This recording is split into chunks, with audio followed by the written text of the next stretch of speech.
പിതാവിന്റെയും പുത്രന്റെയും പരിശുദ്ധാത്മാവിന്റെയും നാമത്തിൽ ആമേൻ. അമ്മേ പരിശുദ്ധ അമ്മേ, അമ്മേ പരിശുദ്ധ ദൈവമാതാവേ, കൃപാസനത്തിലൂടെ ഞങ്ങൾക്കും ഞങ്ങളുടെ ദേശത്തിനും അമ്മ മധ്യസ്ഥം തേടിത്തന്ന എല്ലാ അനുഗ്രഹങ്ങൾക്കും കൃപകൾക്കും ഞങ്ങളിപ്പോൾ ഹൃദയം നിറഞ്ഞ നന്ദി പറയുന്നു. അമ്മേ പരിശുദ്ധമ്മേ, ദൈവമാതാവേ, 2004 ഡിസംബർ 7 ഉച്ചകഴിഞ്ഞ് 2:30 കൃപാസനത്തിൽ സംഭവിച്ച അമ്മയുടെ പ്രത്യക്ഷപ്പെടലിനെ കുറിച്ച് തിരുസഭയ്ക്ക് സമർപ്പിച്ചിരിക്കുന്ന പഠനരേഖകളുടെ സഭാത്മകമായ പഠനം ആരംഭിക്കുവാൻ ഞങ്ങൾ പ്രാർത്ഥിക്കുന്നു. അമ്മേ പരിശുദ്ധമേ, ഭൂസ്വർലോകങ്ങളുടെ രാജ്ഞിയായ അങ്ങേയ്ക്ക് ഭൗമസംരക്ഷണത്തിനായി പ്രപഞ്ചപ്രകൃതിയെ തന്നെ തിരുസഭ പ്രതിഷ്ഠിക്കുവാൻ ഈ പ്രത്യക്ഷീകരണം വഴി ഇടയാക്കണമേ. പരിശുദ്ധമേ, ജപമാല മാതാവേ, സകല കൃപാസനം പ്രാർത്ഥനയോടും ചേർത്ത് ഞങ്ങളിപ്പോൾ പ്രാർത്ഥിക്കുന്ന ഈ കുടുംബത്തിന്റെ പ്രത്യേക നിയോഗം പറ മക്കളെ.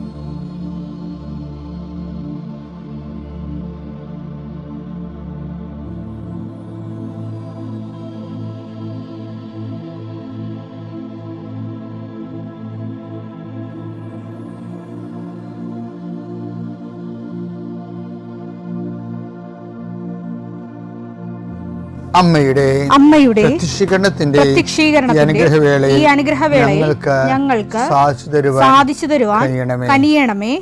ആമേൻ. വിശ്വാസ പ്രമാണം. സർവശക്തനായ പിതാവും ആകാശത്തിന്റെയും ഭൂമിയുടെയും സൃഷ്ടാവുമായ ദൈവത്തിൽ ഞാൻ വിശ്വസിക്കുന്നു. അവിടുത്തെ ഏകപുത്രനും ഞങ്ങളുടെ കർത്താവുമായ ഈശോ മിശിഹായിലും ഞാൻ വിശ്വസിക്കുന്നു. ഈ പുത്രൻ പരിശുദ്ധാത്മാവിനാൽ ഗർഭസ്ഥനായി കന്യകാമറിയത്തിൽ നിന്ന് പിറന്ന് പൊന്തിയോസ് പീലാത്തോസിന്റെ കാലത്ത് പീഡകൾ സഹിച്ച് കുരിശിൽ തറയ്ക്കപ്പെട്ട് മരിച്ച് അടക്കപ്പെട്ട് പാതാളങ്ങളിൽ ഇറങ്ങി മരിച്ചവരുടെ ഇടയിൽ നിന്ന് 3-ാം നാൾ ഉയർത്ത് സ്വർഗത്തിലേക്ക് എഴുന്നള്ളി സർവശക്തിയുള്ള പിതാവായ ദൈവത്തിന്റെ വലതുഭാഗത്തിരിക്കുന്നു. അവിടെ നിന്ന് ജീവിക്കുന്നവരെയും മരിച്ചവരെയും വിധിക്കുവാൻ വരുമെന്നും ഞാൻ വിശ്വസിക്കുന്നു. പരിശുദ്ധാത്മാവിലും ഞാൻ വിശ്വസിക്കുന്നു. വിശുദ്ധ കത്തോലിക്കാ സഭയിലും പുണ്യവാന്മാരുടെ ഐക്യത്തിലും പാപങ്ങളുടെ മോചനത്തിലും ശരീരത്തിന്റെ ഉയർപ്പിലും നിത്യമായ ജീവിതത്തിലും ഞാൻ വിശ്വസിക്കുന്നു. ആമേൻ. ഞങ്ങളുടെ പിതാവേ, അങ്ങയുടെ നാമം പൂജിതമാകണമേ. അങ്ങയുടെ രാജ്യം വരണമേ. അങ്ങയുടെ തിരുമനസ് സ്വർഗത്തിലെ പോലെ ഭൂമിയിലും ആകണമേ. അന്നു വേണ്ടുന്ന ആഹാരം ഇന്ന് ഞങ്ങൾക്ക് തരണമേ. ഞങ്ങളോട് തെറ്റ് ചെയ്യുന്നവരോട് ഞങ്ങൾ ക്ഷമിക്കുന്നത് പോലെ ഞങ്ങളുടെ തെറ്റുകൾ ഞങ്ങളോടും ക്ഷമിക്കണമേ. ഞങ്ങളെ പ്രലോഭനത്തിൽ ഉൾപ്പെടുത്തരുതേ, തിന്മയിൽ ഞങ്ങൾ രക്ഷിക്കണമേ. ആമേൻ. കർത്താവ് അങ്ങയുടെ കൂടെ സ്ത്രീകളിൽ അങ്ങ് അനുഗ്രഹിക്കപ്പെട്ടവളാകുന്നു.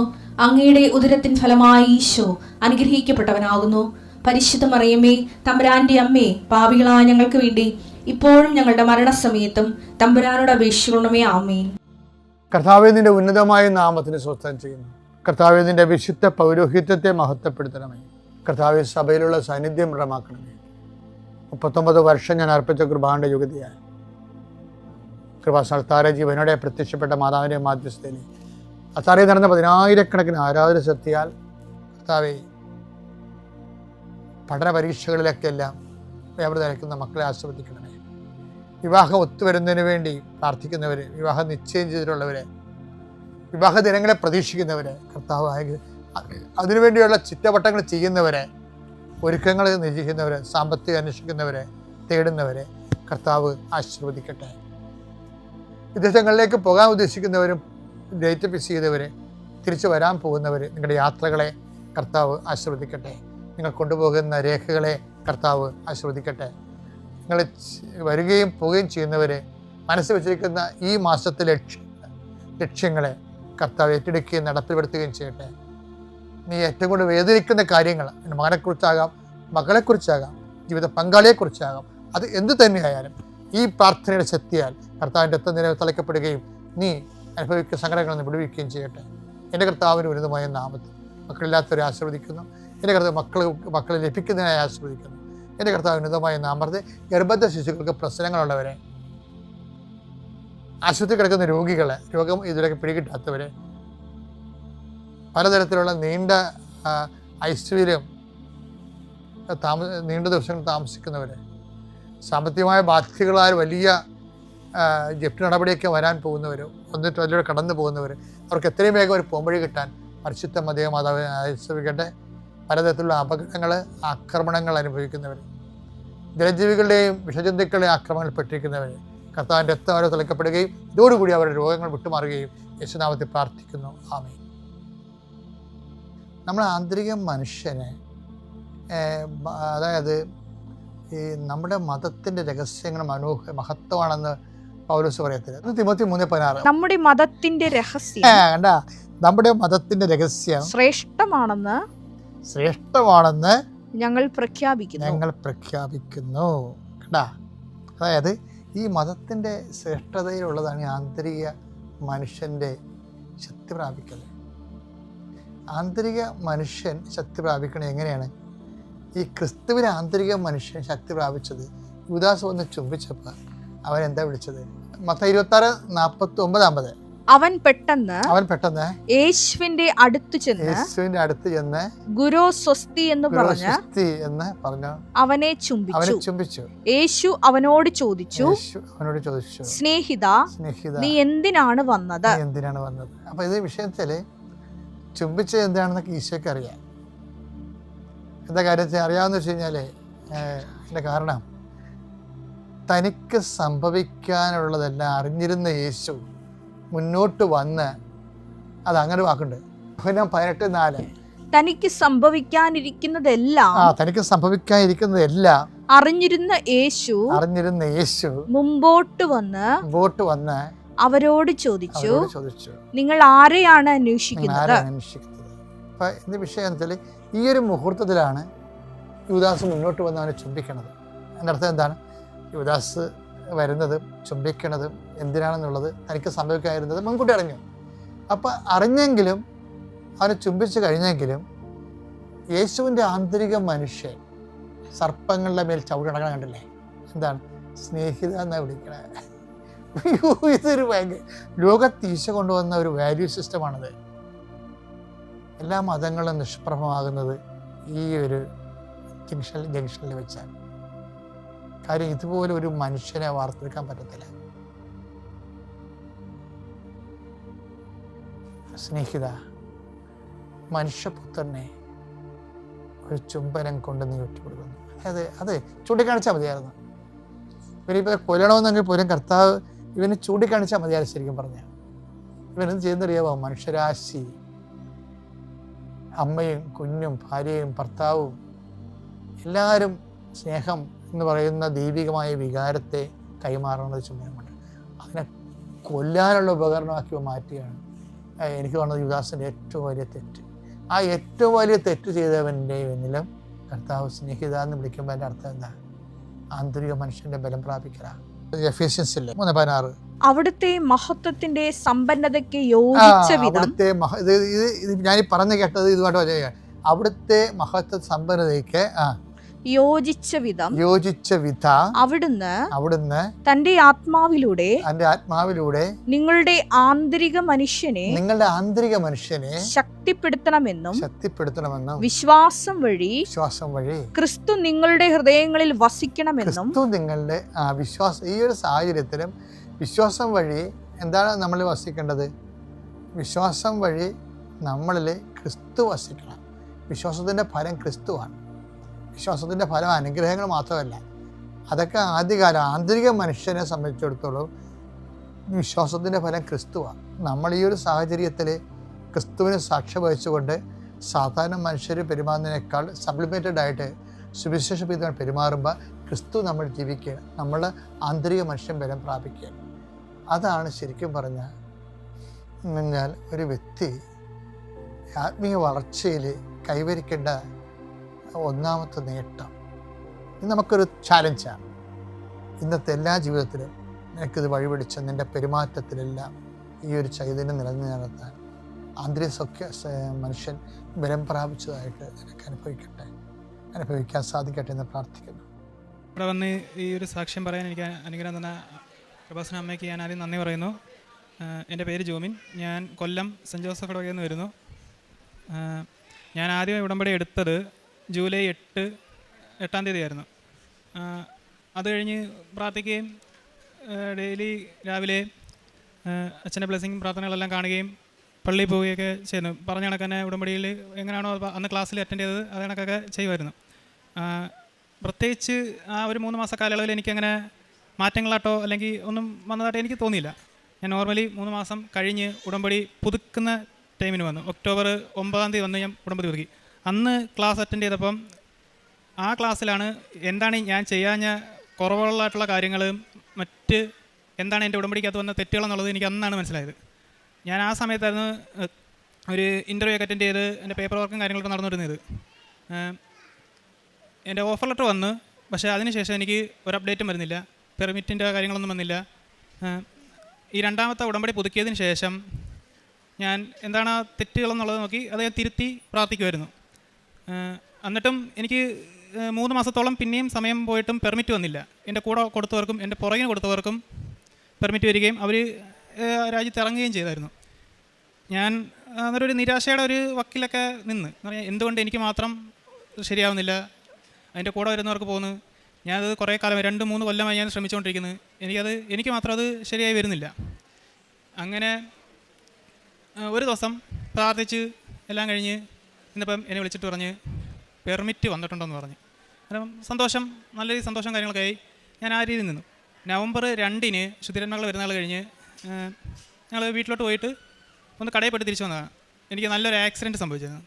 ഞാൻ വണ്ടി സ്കിഡ് ചെയ്ത് വീണ് ഒരു 10 മിനിറ്റോളം റോഡിൽ സ്ലൈഡായി. ഞാൻ ചെന്ന് ഓട്ടോയിലിടിച്ച്. പക്ഷേ കണ്ടുകൊണ്ടിരുന്നവരും ആ കടയിൽ നിന്നവരെല്ലാം പറഞ്ഞ് നല്ല രീതിയിലാണ് വീണത്, തലയിടിച്ചോ, എന്നെ വന്ന് പിടിച്ച് എണീപ്പിക്കാനൊക്കെ വന്ന്. പക്ഷേ അന്നേരം എനിക്കറിയത്തില്ല, എന്തോ ഭാഗ്യം എന്നറിയത്തില്ല, എൻ്റെ കയ്യില ഈ ഇവിടെ മാത്രം ഒരു മുറിവ് മാത്രമേ ഉണ്ടായുള്ളൂ. എൻ്റെ തലയിടിച്ച് വീണെന്ന് പറഞ്ഞാലും തലയ്ക്കോ അല്ലെങ്കിൽ ദേഹത്തിനോ ഒരു പ്രശ്നമൊന്നുമില്ല. അന്നേരം എൻ്റെ കൂടെ ഉണ്ടായിരുന്നവരുടെ ഞാൻ പറഞ്ഞ് ഭാഗ്യം കൊണ്ട്, ആ സ്കില്ല് കൊണ്ടാന്നൊക്കെ പറഞ്ഞ് ഞാനിങ്ങനെ തമാശയ്ക്ക് പറഞ്ഞ് പോയി. പക്ഷേ അത് കഴിഞ്ഞ് നവംബർ 2 ഞാൻ അത് കഴിഞ്ഞ് വന്ന ബുധനാഴ്ച എന്നെ എൻ്റെ ഏജൻസിയിൽ നിന്ന് വിളിച്ചിട്ട് പറഞ്ഞ്, നിൻ്റെ പേപ്പർ വർക്കെല്ലാം ആയിട്ടുണ്ട്, നീ മെഡിക്കൽ എടുക്കാൻ വേണ്ടി നവംബർ 10-ന് മുംബൈയിൽ വരണമെന്ന് പറഞ്ഞു. അങ്ങനെ അന്നേരമാണ് ഈ കാര്യം മനസ്സിലായത്. ആ വീഴ്ചയിൽ എനിക്ക് എന്തെങ്കിലും പറ്റിയിരുന്നെങ്കിൽ 10-ാം തീയതി മെഡിക്കൽ എടുക്കാൻ പോകാൻ എനിക്ക് സാധിക്കത്തില്ല. കാരണം എൻ്റെ 3 വർഷത്തെ പ്രയത്നമാണത്. അന്നേരം അതിന് പോകാൻ സാധിക്കാത്ത നേരം അന്നേരം എനിക്ക് മനസ്സിലായി, അമ്മ കൂടെ ഉണ്ടായതിൻ്റെ ഒരൊറ്റ ബലത്തിലാണ് എനിക്ക് അത്രയും വലിയ ആക്സിഡൻറ്റിൽ ഒന്നും പറ്റാഞ്ഞത്, ഞാൻ രക്ഷപ്പെട്ടെന്നുള്ളത്. അങ്ങനെ ഞാൻ 10-ന് മുംബൈക്ക് പോയി. മെഡിക്കലിൽ ഞാൻ ചെന്നിറങ്ങുന്നത് രാവിലെയാണ്. ഫ്ലൈറ്റ് ചെന്നിറങ്ങി, ഉറങ്ങിയിട്ടില്ല, ആഹാരം കഴിച്ചിട്ടില്ല, ചെന്ന് വെള്ളം കുടിച്ച് മെഡിക്കൽ എടുത്തു. എനിക്ക് BP സാധാരണ നോർമലി എനിക്ക് BP ലോ ആണ്.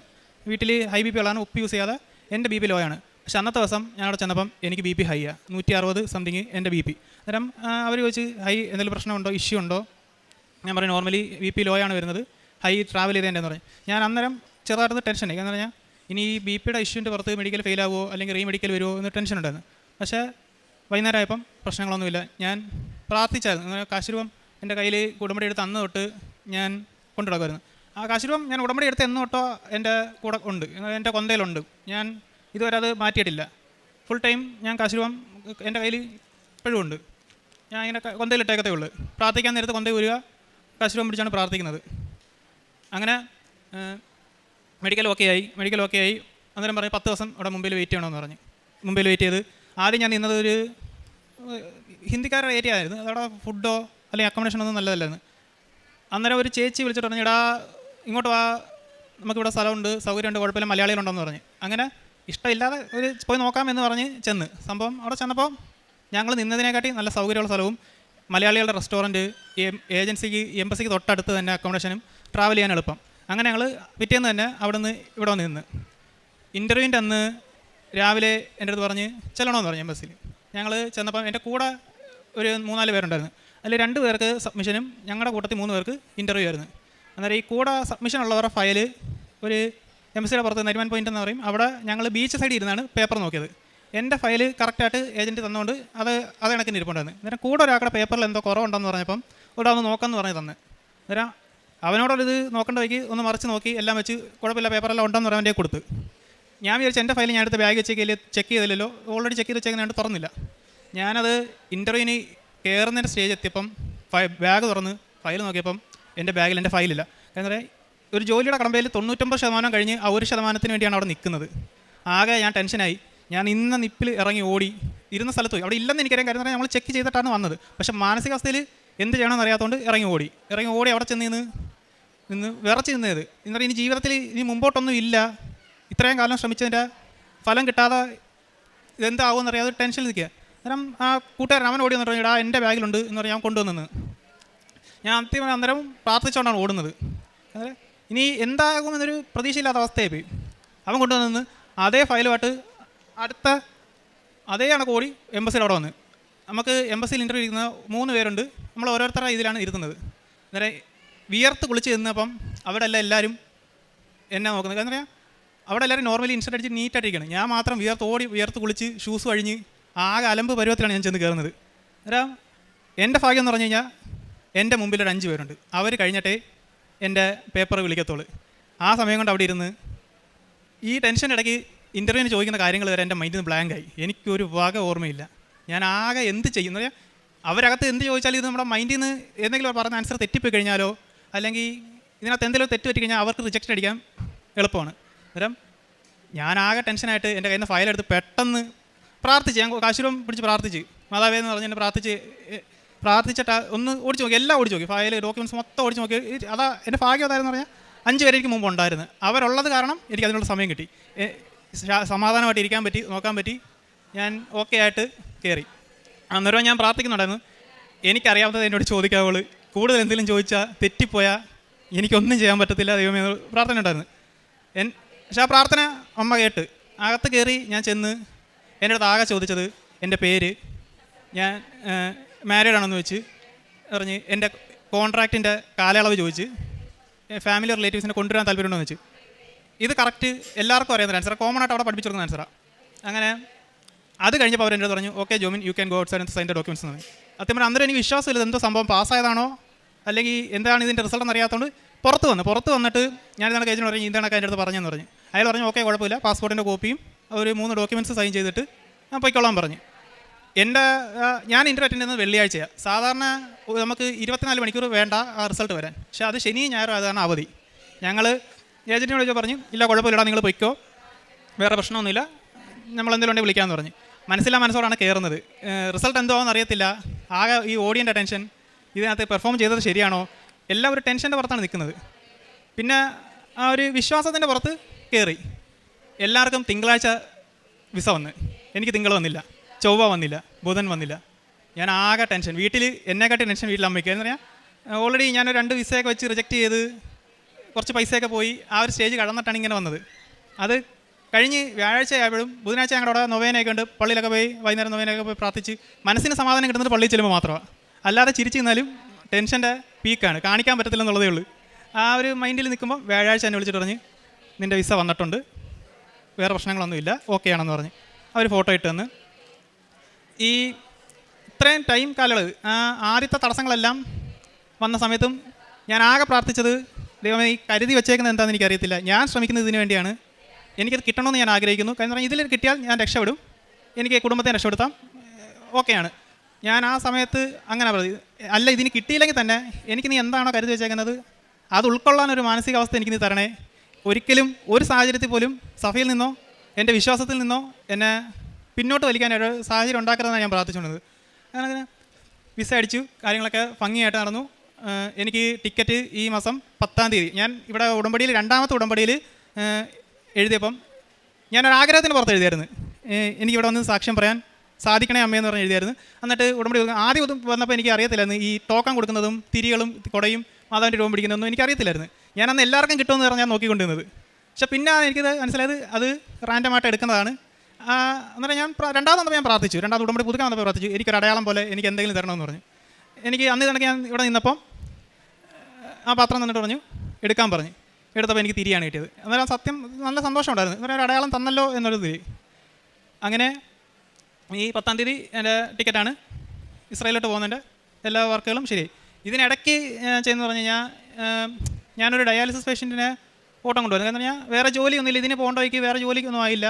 അന്നേരം അവരെ കൊണ്ടുപോകും, അവർ പൈസ തരും. അന്നേരം ആ പൈസ ഈ നമുക്ക് പിടിച്ച് നിൽക്കാൻ വേണ്ടി മാത്രമുള്ളൊരു വരുമാനമായിട്ടേ കണ്ടോളായിരുന്നു. അന്നേരം ഞാൻ നമ്മുടെ ഈ ഹോസ്പിറ്റലായതുകൊണ്ട് അറിയാവുന്നവർ ചോദിക്കുമ്പോൾ എന്തെങ്കിലും കൈയിരിക്കുന്നതനുസരിച്ച് കൊടുക്കും. ഓവറായിട്ടൊന്നും കാണത്തില്ല. നമ്മൾ എന്താണെന്ന് വെച്ചാൽ നമ്മളെ കൊണ്ട് പറ്റുന്നത് അവർക്ക് കൊടുത്തിട്ടുണ്ട്. അത് കണക്ക് തന്നെ കിട്ടുന്ന ശമ്പളം പോലെ കിട്ടുന്ന പൈസക്കകത്തുനിന്ന് പള്ളിയിൽ ഒരു ശതമാനം കൊടുക്കണം എന്നൊരു പറച്ചിൽ എൻ്റെ അപ്പൻ ഞങ്ങളുടെ അമ്മ പറഞ്ഞ് കേട്ടിട്ടുണ്ട്.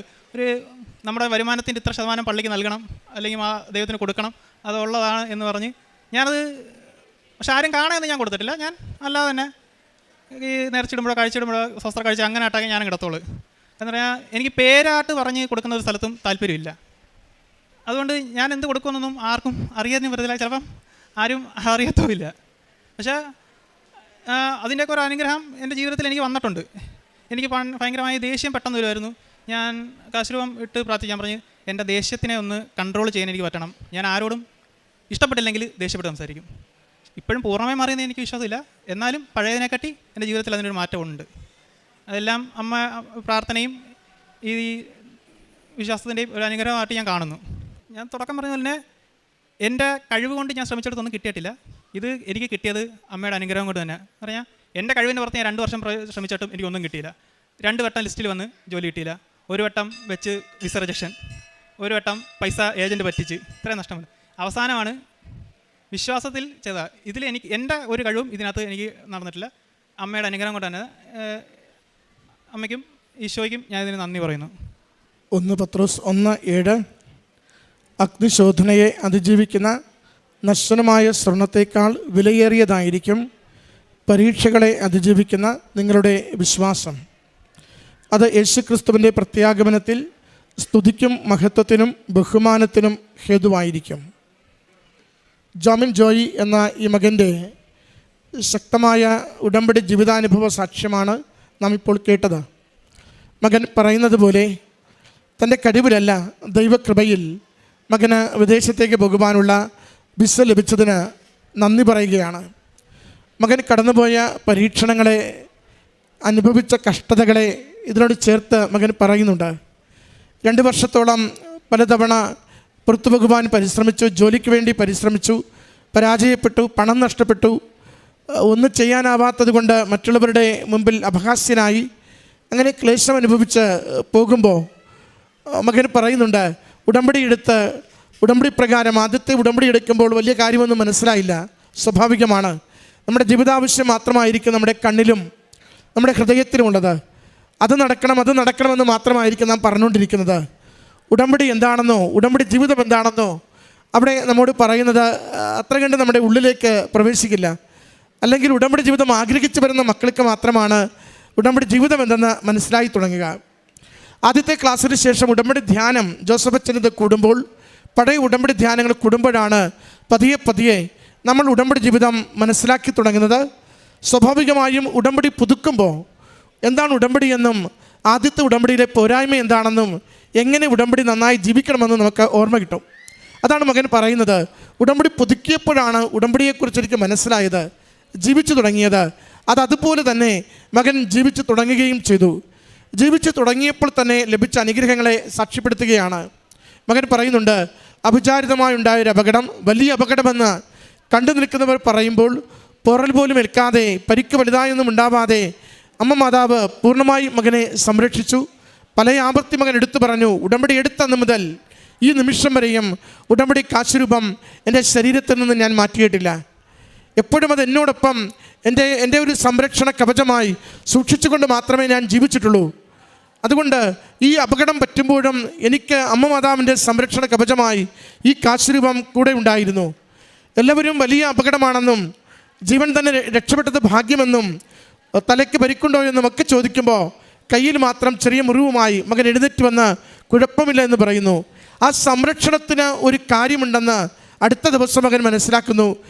2-ാം തീയതി അപകടം, 10-ാം തീയതി ബോംബെയിൽ മകന് ആദ്യത്തെ മെഡിക്കൽ ഫിറ്റ്നസ്സിന് ചെല്ലാൻ പറയുന്നു. മകനത് പറയുന്നുണ്ട്, അപകടം വലുതായിരുന്നെങ്കിൽ ഇത്ര നാൾ കാത്തിരുന്നതും അതിൻ്റെ അരികെ വരെ എത്തിയതും എനിക്ക് എന്നേക്കുമായി നഷ്ടപ്പെടുമായിരുന്നു. അതാണ് 1-ാമത്തെ സംരക്ഷണം. 2-ാമത് മെഡിക്കൽ ഫിറ്റ്നസ് ചെല്ലുമ്പോൾ അവിടെ ചെന്ന് കയറുമ്പോൾ വല്ലാതെ BP ഒക്കെ വ്യത്യാസപ്പെട്ട് കിടക്കുന്നു. അത് മെഡിക്കൽ ഫിറ്റെന്ന് പറയുവാനാവാത്ത വിധം ശാരീരിക അവസ്ഥകൾ മാറിയിരിക്കുന്നു. പ്രത്യേകിച്ച് രോഗമൊന്നും ഉണ്ടായിരുന്നതല്ല. മകൻ പറയുന്നുണ്ട്, പക്ഷേ അവർ അവനോട് കരുണ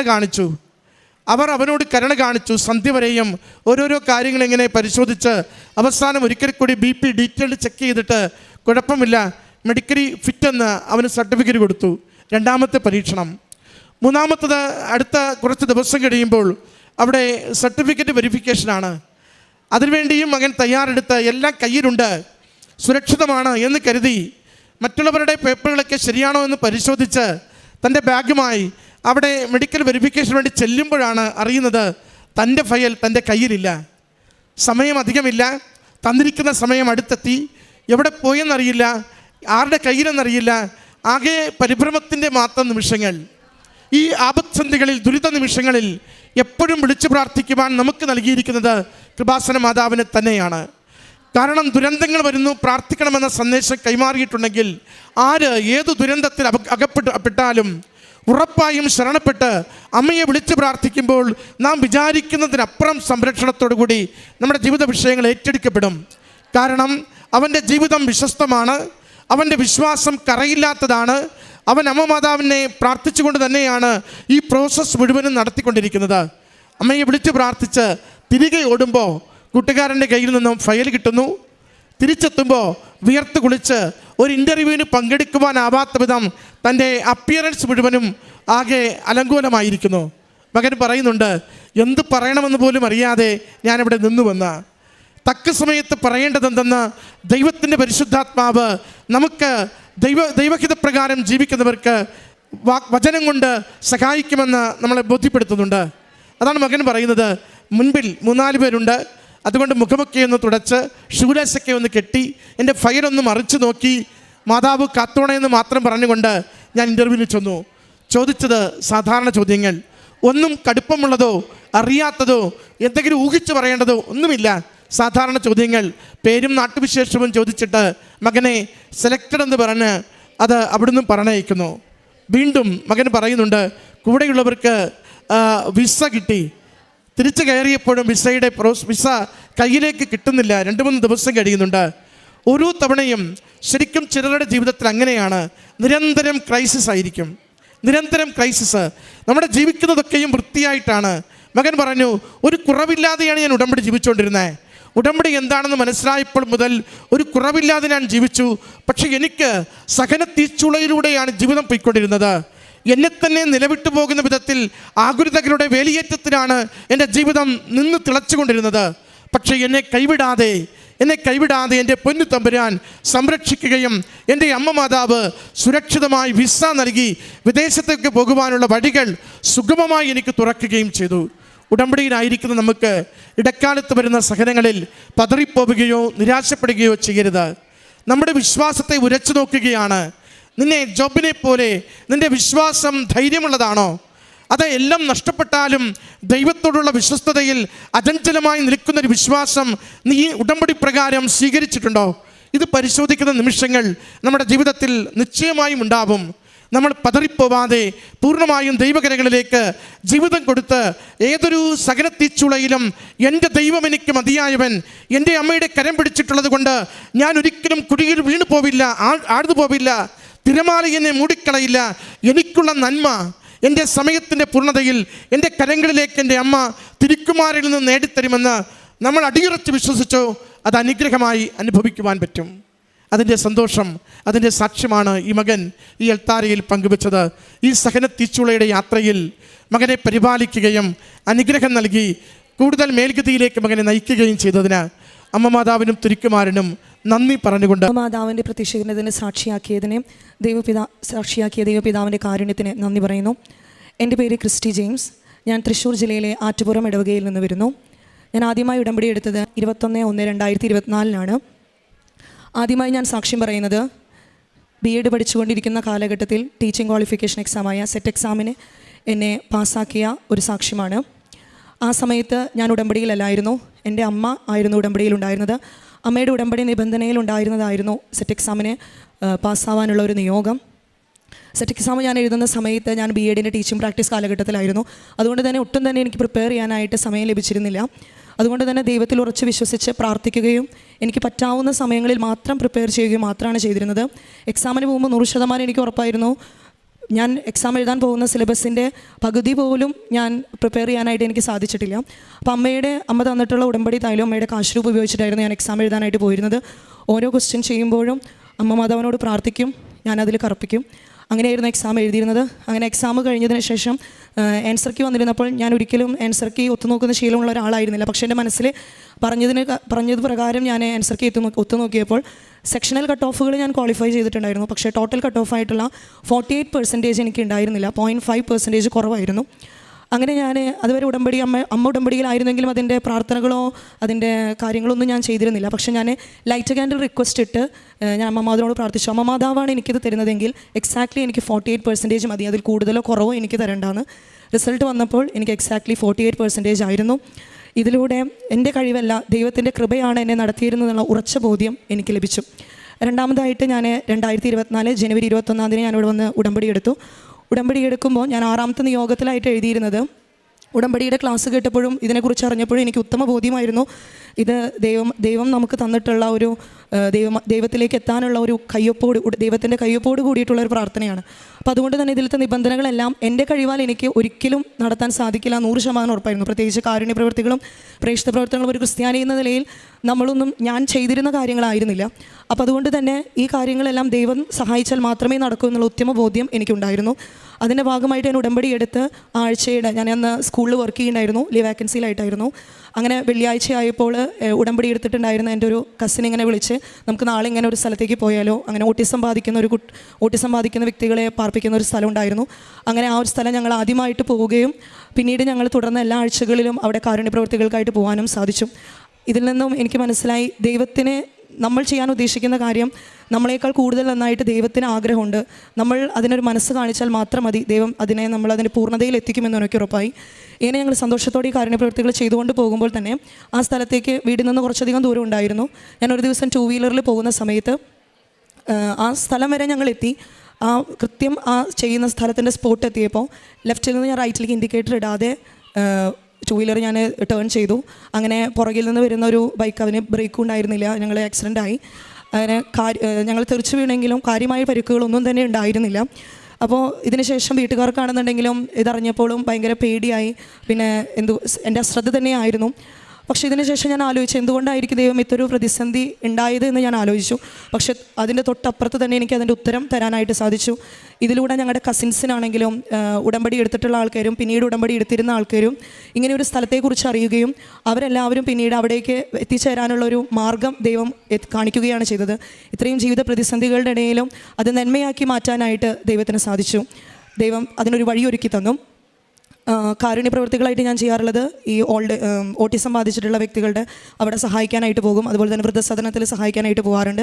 പ്രേക്ഷിത പ്രവർത്തനത്തിനായിട്ട് ഗവൺമെൻറ് ഹോസ്പിറ്റലിലും അതുപോലെ തന്നെ ബസ് സ്റ്റാൻഡുകളിലും പത്രം വിതരണം ചെയ്യാറുണ്ട്. ഉടമ്പടി വഴിയായിട്ട് എനിക്ക് പ്രാർത്ഥനയിൽ കൂടുതൽ വളരാനായിട്ടും നിബന്ധനകളിൽ ചില സമയങ്ങളിൽ അതിൽ മുടക്കം വരുത്താറുണ്ടെങ്കിലും വചനത്തോട് കൂടുതലായിട്ട് സ്നേഹിക്കാനും അതുപോലെ തന്നെ വിശുദ്ധ കുർബാനയിലെ അനുദിനം മുടങ്ങാതെ പങ്കെടുക്കാനായുള്ള ഒരു താല്പര്യമൊക്കെ എനിക്ക് ഉടമ്പടിയിലൂടെ ലഭിച്ചു. ഇനി നമ്മൾ ഉടമ്പടി എന്തിനു ചെയ്യണമെന്ന് ഞാൻ ചോദിക്കുമ്പോൾ ആ വ്യക്തികളോട് ഞാൻ പറയുന്നത് എന്തിനാണെന്ന് വെച്ചാൽ, നമ്മൾ ക്രിസ്ത്യാനികളായിരുന്ന നമ്മൾ ജീവിച്ചിരുന്ന കാര്യങ്ങളാണ് ക്രിസ്ത്യാനി ചെയ്യേണ്ടതെന്നായിരുന്നു ഞാൻ വിചാരിച്ചിരുന്നത്. പക്ഷേ ഉടമ്പടിയിൽ നമുക്കൊന്നും എക്സ്ട്രാ ആയിട്ട് പറയുകയല്ല ചെയ്യുന്നത്. ക്രിസ്ത്യാനികൾ എങ്ങനെയാണ് ജീവിക്കേണ്ടത് എന്നുള്ള ഒരു കൃത്യമായ മാർഗ്ഗരേഖ അമ്മ മാതാവ് ഇവിടെ പ്രത്യക്ഷപ്പെട്ടുകൊണ്ട് നമുക്ക് ഓരോരുത്തർക്കും പറഞ്ഞു തന്നുകൊണ്ട് നമ്മളെ നിത്യജീവിതത്തിലേക്ക് ഒരുക്കുകയാണ് ചെയ്യുന്നത്. ഈ ഉടമ്പടിക്ക് ശേഷം ഓരോ കാലഘട്ടങ്ങളിലും വചനങ്ങളായിരുന്നു, ഓരോരോ സമയങ്ങളിൽ ഓരോരോ വചനങ്ങളായിരുന്നു ഉണ്ടായിരുന്നത്. ഇപ്പോൾ ഞാൻ ഹബക്കുക്ക് 3:17 ഒരു അഭിഷേകത്തിലാണ് പ്രാർത്ഥിക്കാറുള്ളത്. അത്തിവൃക്ഷം പൂക്കുന്നില്ലെങ്കിലും മുന്തിരിയിൽ ഫലങ്ങളില്ലെങ്കിലും ഒലിവുമരത്തിൽ കായ്കളില്ലാതായാലും ആട്ടിൻകൂട്ടമാലയിൽ അറ്റുപോയാലും കന്നുകാലികൾ തൊഴുത്തിലില്ലാതായാലും വയലുകളിൽ ധാന്യം വിളയുന്നില്ലെങ്കിലും ഞാൻ കർത്താവിൽ ആനന്ദിക്കും. ഞാൻ ടീച്ചിങ്ങിലെ ലീവ് വാക്കൻസിയിലാണ് വർക്ക് ചെയ്യുന്നത്.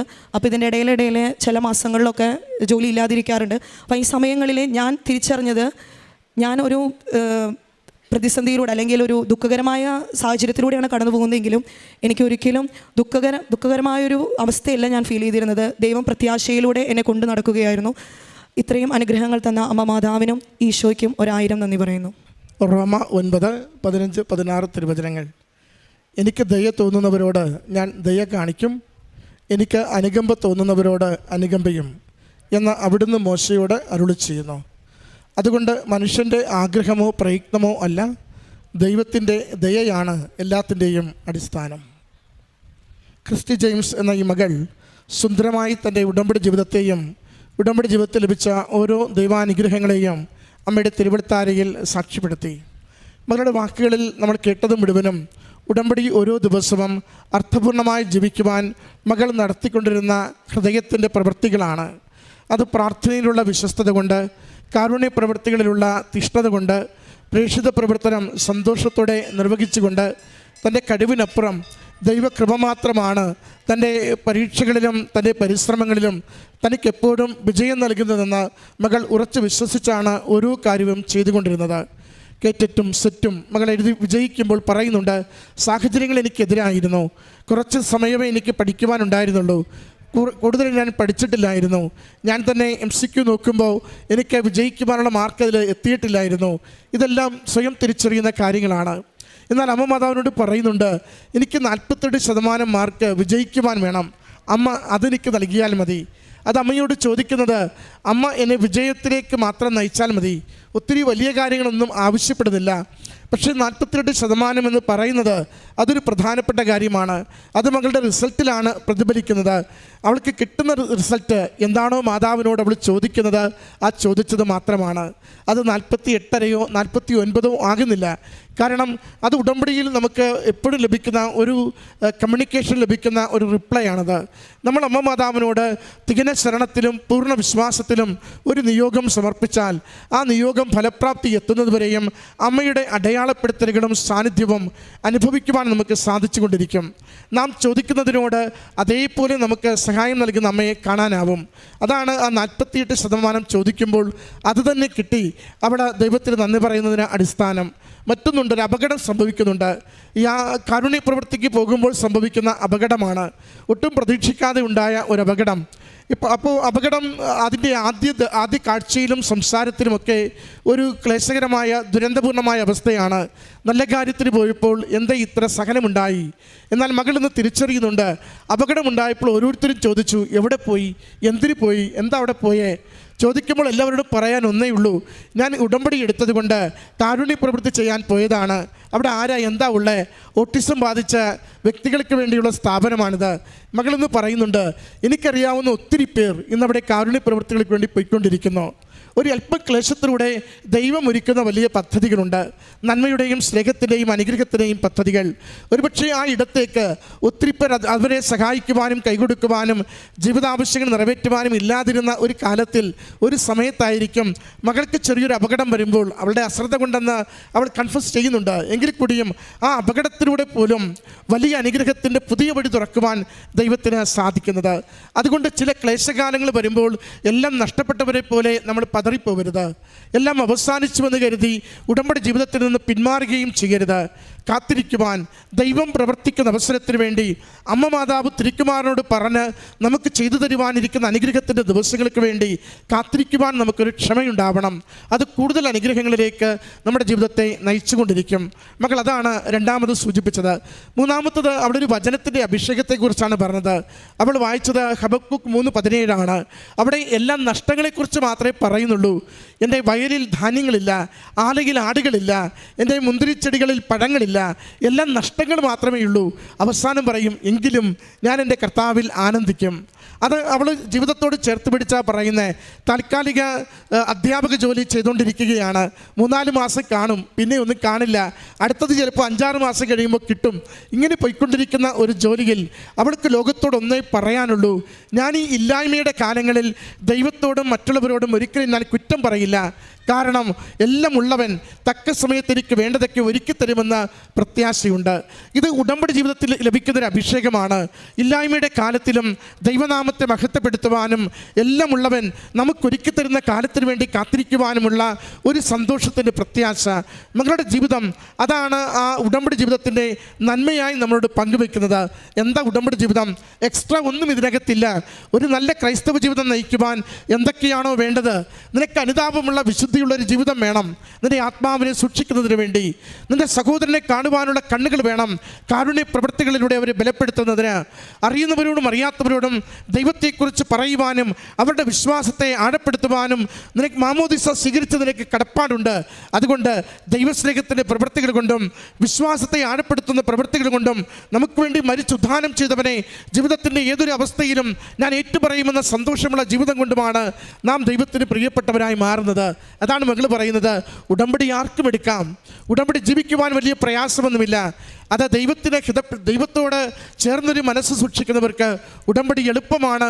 ഉടമ്പടി നിയോഗങ്ങളും ഉടമ്പടിയുടെ ഓരോ രീതികളും നിബന്ധനകളും പാലിക്കുവാൻ എളുപ്പമാണ്. എങ്കിലും തുടക്കക്കാർക്ക് മകൾ എഴുതിയ ഒരു കാര്യം വളരെ ശ്രദ്ധേയമാണ്.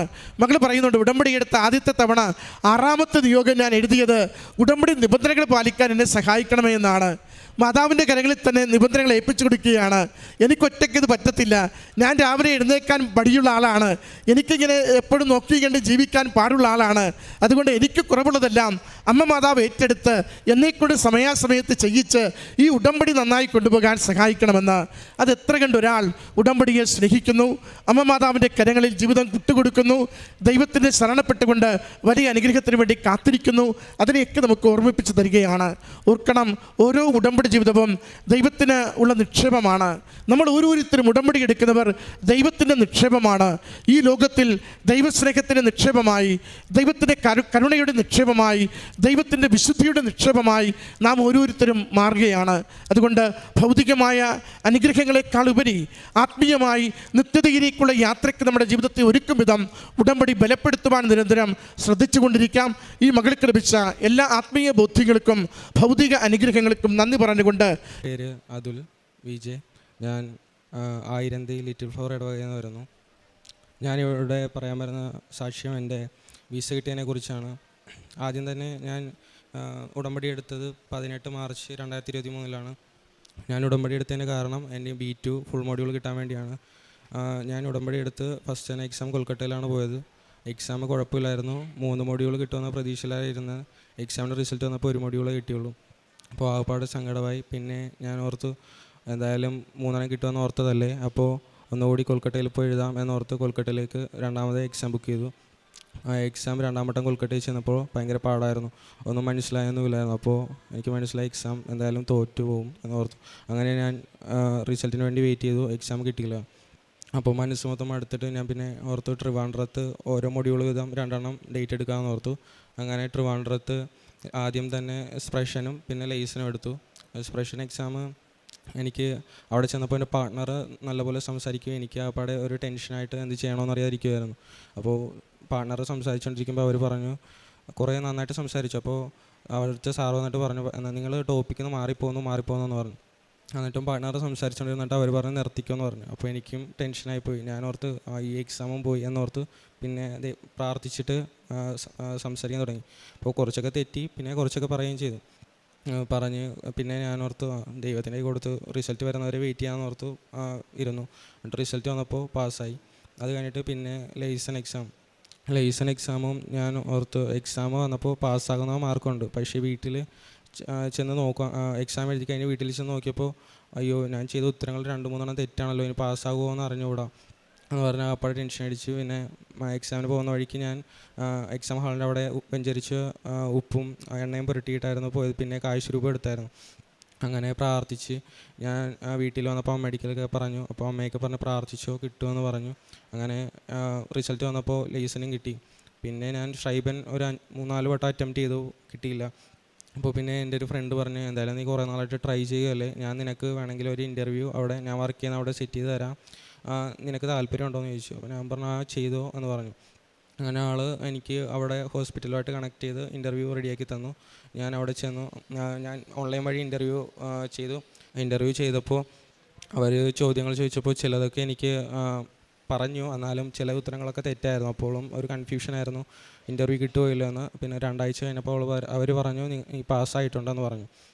എന്നിട്ട് പിന്നെ ഞാൻ കോൺട്രാക്റ്റ് വരാൻ വേണ്ടി വെയിറ്റ് ചെയ്യുമായിരുന്നു. കോൺട്രാക്റ്റ് വന്ന് കഴിഞ്ഞപ്പോൾ ഞാൻ അധികം ശ്രദ്ധിച്ചില്ല. അഡ്രസ്സിലൊക്കെ കുറേ തെറ്റുകളുണ്ടായിരുന്നു കോൺട്രാക്റ്റിൽ.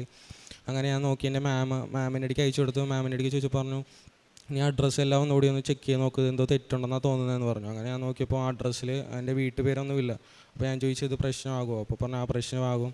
എന്താണെന്ന് വെച്ചാൽ അവർ വിസക്ക് നോക്കുമ്പോൾ അവരെല്ലാം ചെക്ക് ചെയ്യും, എന്തെങ്കിലും ഒരു മൈന്യൂട്ട് മിസ്റ്റേക്ക് ഉണ്ടെങ്കിൽ പോലും റിജക്ഷൻ കിട്ടുമെന്ന് പറഞ്ഞു.